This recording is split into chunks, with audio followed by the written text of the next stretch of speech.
It's been a stormy start to the holiday weekend, an evening of gray skies and lightning out over the metro. Denver has been under storm clouds since the early evening, and this system is bringing more than just rain to parts of Colorado.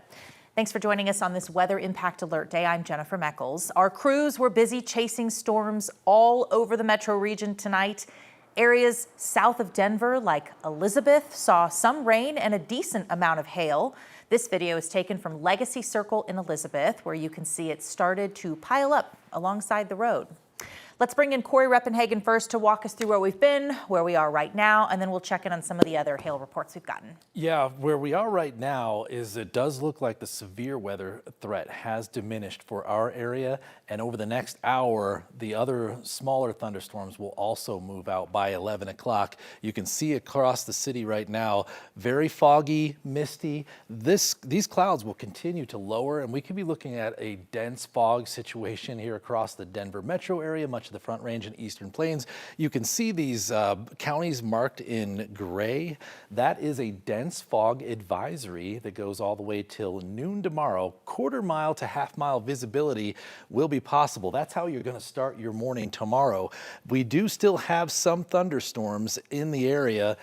All the severe warnings have been expired or canceled at this point. So we have no severe weather across the state, but we do have one more watch in place. Most of the action today was across much of Douglas County and Elbert County. They got hit over and over and over again by hailstorms, while most of the other area just got light rain. We're still watching a few light thunderstorms here across the Denver metro area. Those are starting to diminish in strength and coverage, so we're just about done, but we will do this again tomorrow. We do have one more severe thunderstorm watch in effect here on the Eastern Plains.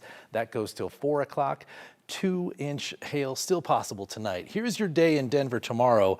Lots of storm coverage across the area, rain and storms, but the good news is the severe threat is much more diminished for tomorrow. So I'll describe what that means coming up in the full forecast just a few minutes, Jenny. All right, Corey, thank you.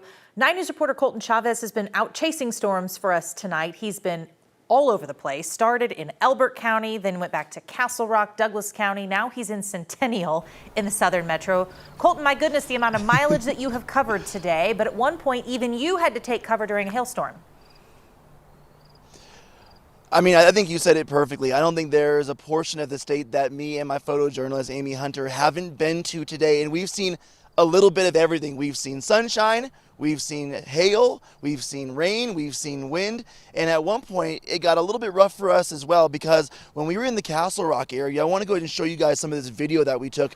We were at a gas station just filling up, and all of a sudden it just started to downpour. I'm talking heavy rain, hail, and then eventually you started to see everybody starting to take shelter as well underneath this Circle K. Now, there was only about 3 pumps at this gas station, but there was at least 4 or 5, maybe even 6 cars all trying to escape what looked like pea-sized hail and a bunch of rain, and it even caused some localized flooding in the area. You saw a bunch of cars going through those puddles, splashing it up, and we were able to actually talk with a few of those people trying to escape the elements to ask why they were trying to get out of the weather. We're trying to hide out from the hail. I was just coming down from work. I'm in new home sales, and the hail was coming down so bad that I just pulled under here for some protection. So we were trying to get to a graduation party, and I could not see. I was like, it's gonna break my windshield, it's gonna dent my car. So we were trying to get to the closest gas station. That's how we ended up here.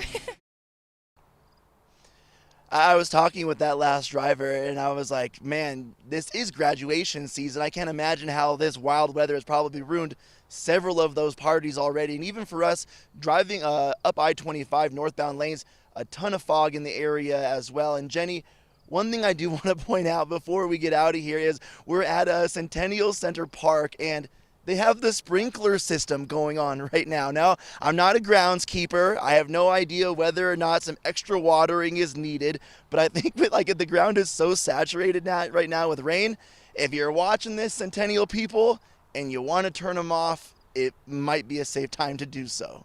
You might just be saving some folks on their water bill, Colton. That's hilarious. Also, you referenced graduation. I mean, if you don't graduate in hail or snow in this state, did you even graduate high school in Colorado? Really? Thank you. I mean, is that not the epitome of it all? Absolutely. Thank you for all of your chasing today. I know you've been all over the place tonight. Come home and let's get you dried up. Our weather impact team will be keeping a close eye on this storm system the rest of the weekend. You can find more coverage online on 9news.com or the 9 News app. It's free to download. You can find it in the Apple and the Google Play stores. Let's turn our attention now to other headlines. We are learning more about tornadoes that touched down, by the way, actually in Colorado last night. The National Weather Service confirmed there was 4 total tornadoes that formed around Colorado.